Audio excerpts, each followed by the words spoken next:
झूठ मूठ रसूलुल्लाह की गुलामी इख्तियार की थी, झूठ मूठ की दाढ़ी, झूठ मूठ की पगड़ी, झूठ मूठ का फकर, मैंने झूठ मूठ नबी पाक का लिबास पहना है, तो तेरे जैसे बादशाहों के ताज मेरे कदमों में आ गए हैं।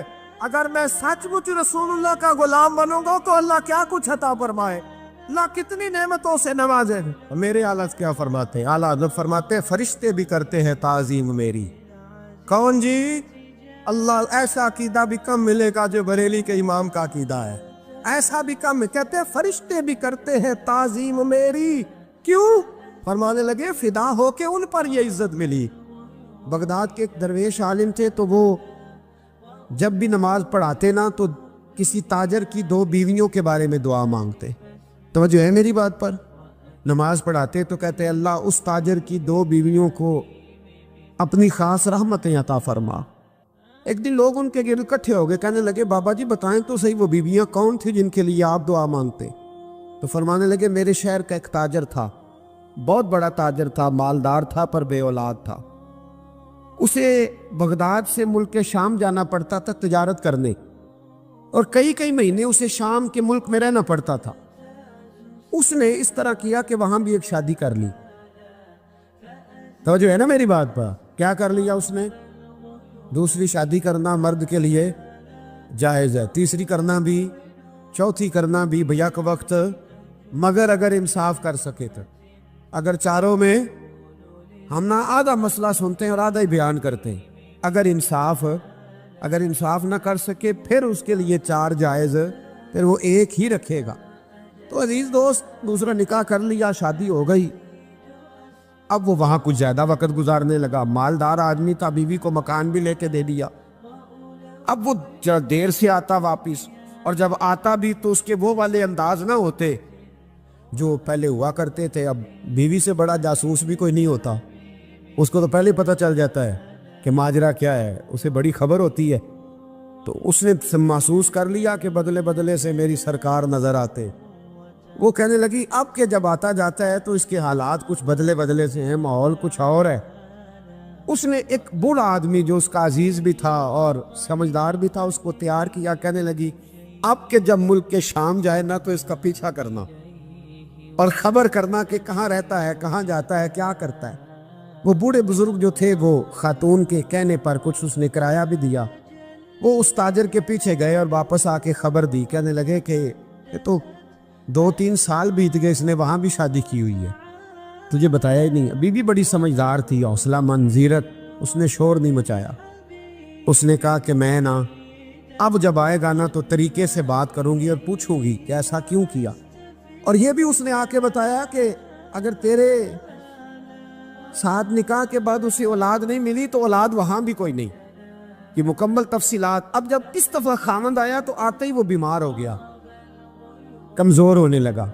अब खातून ने मुनासिब नहीं समझा कि आते ही धड़ाम से मैं उसके सर पर ये ठोड़ दूँ कि तूने निकाह किया हुआ है और मुझे बताया नहीं। वो जरा तसल्ली में रही, कुछ वो बीमार था, हौसला रखा, खिदमत करती रही। कुछ दिन गुजरे तो वो ताजर इंतकाल कर गया, फौत हो गया।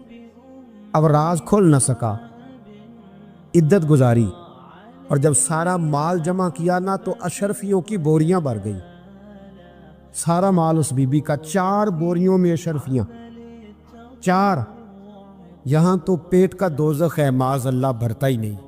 हाल में मजीद, हाल में मजीद। वो जो कहते थे ना कि बस बाहर चला जाऊं और बाहर मैं कुछ थोड़े से पैसे कमा के 2-3 साल में लौट आऊँगा, फिर यहाँ आके कोई कारोबार करूँगा, वो गए हैं तो वापस नहीं आए। वो जो कहते थे ना बस मैंने इतना सा कारोबार करना है कि मकान बन जाए, उन्होंने 4 मकान भी बना लिए हैं, लेकिन बरेक हल में मजीद की दौड़ है। अब 4 बोरियां उस औरत ने छुपाए रखी। कोई बंदा नहीं जानता बगदाद में कि मुल्क के शाम में ताजर की दूसरी बीवी भी है। जब वो फारिग हुई तो उसने उस बूढ़े जासूस को फिर बुलाया और 2 बोरियां ऊंट पे रखी, खुद भी साथ बैठी और मुल्क के शाम गई। अल्लाह अकबर। वो बुजुर्ग कहते हैं मैं ऐसे नहीं दुआ करता। उसको जाके कहने लगी मैं अकेली वारिस नहीं हूँ, आधे की वारिस तू भी है। मैं अकेली वारिस नहीं, ये तक़सीम विरासत है, आधी की वारिस तू भी है, तो रख अपने पैसे। مجھے پتہ ہے اس نے نکاح کیا تھا پر مجھے بتایا نہیں تھا، تو رکھ اپنے پیسے، میں تجھے دے رہی ہوں، آدھے تیرے ہیں آدھے میرے ہیں۔ اس نے نظر اٹھائی تو رو پڑی، کہنے لگی نہیں اب یہ سارے تیرے ہی ہیں، اگر تو اللہ سے ڈرتی ہے تو میں بھی رب سے ڈرتی ہوں، اگر تو مصطفیٰ کریم کا کلمہ پڑھتی ہے تو میں بھی اسی نبی کی ماننے والی ہوں۔ کہا بات کیا ہے، میرا کیوں ہے سارا؟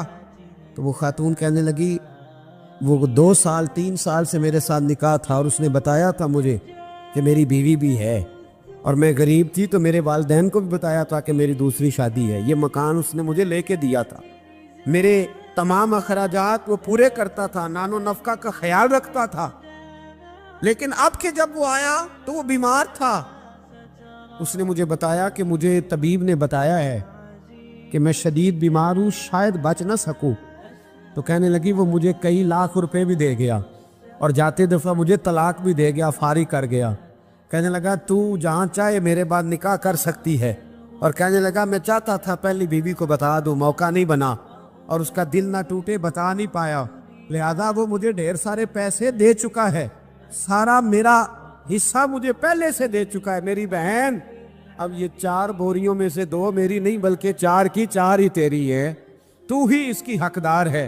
تو بزرگ کہتے ہیں مجھے بتاؤ جن کے اندر اس قسم کے تقوی کی جھلک ہو ان کے لیے ہر نماز کے بعد دعا مانگنی چاہیے کہ نہیں مانگنی چاہیے؟ حضرت عمر کے زمانے میں نا ایک نوجوان تھا، نیک تھا، مسجد جایا کرتا تھا رات کو، تو مسجد جا رہا تھا تو رستے میں ایک عورت نے دعوت گناہ دی، ابن عساکر نے اس کو لکھا ہے۔ تو نوجوان تھا، خواہشات تھی، کچھ طبیعت مائل ہو گئی، ابھی ادھر جا ہی رہا تھا کہ کسی نے آیت پڑھ دی والی من خاف مقام ربی جنتان، جو رب کے سامنے کھڑے ہونے سے ڈرے گا اللہ 2 جنتیں دے گا۔ واقعی ڈر گیا، وہ واقعی ڈر گیا، اتنا ڈرا کہ بے ہوش ہو کے گر پڑا۔ بیماری سے لوگ بے ہوش ہوتے ہیں، پیسے ڈوب گئے بے ہوش ہوتے ہیں، بچے کے غم میں بے ہوش ہوتے ہیں۔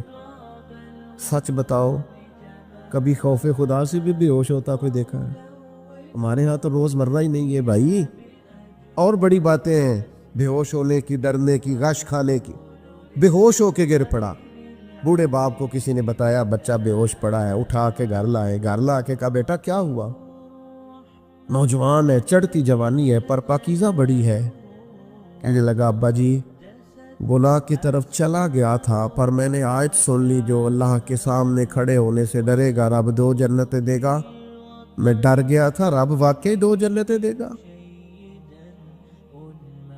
باپ رو پڑے، ابا جی کی آنکھوں میں آنسو آئے اور کہا پتر اللہ بڑا مہربان ہے، اس کے وعدے سچے ہیں، واقعی 2 جنتیں دے گا۔ اس نے پھر ایک چیخ ماری اور اس طرح کی ماری کہ اس کی روح ہی پرواز کر گئی،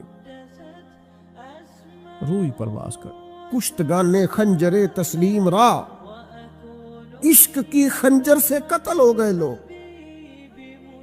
صبح حضرت عمر کو پتہ چلا کہ انہوں نے تو رات جنازہ بھی پڑھ دیا، تدفین بھی کر دی۔ جناب عمر فرمانے لگے اتنا نیک نوجوان خوف خدا سے دنیا سے چلا گیا، مجھے کیوں نہیں بلایا میں جنازہ پڑھتا؟ فاروق اعظم فرما رہے ہیں میرا شوق تھا میں اس کا جنازہ پڑھتا، کہ حضور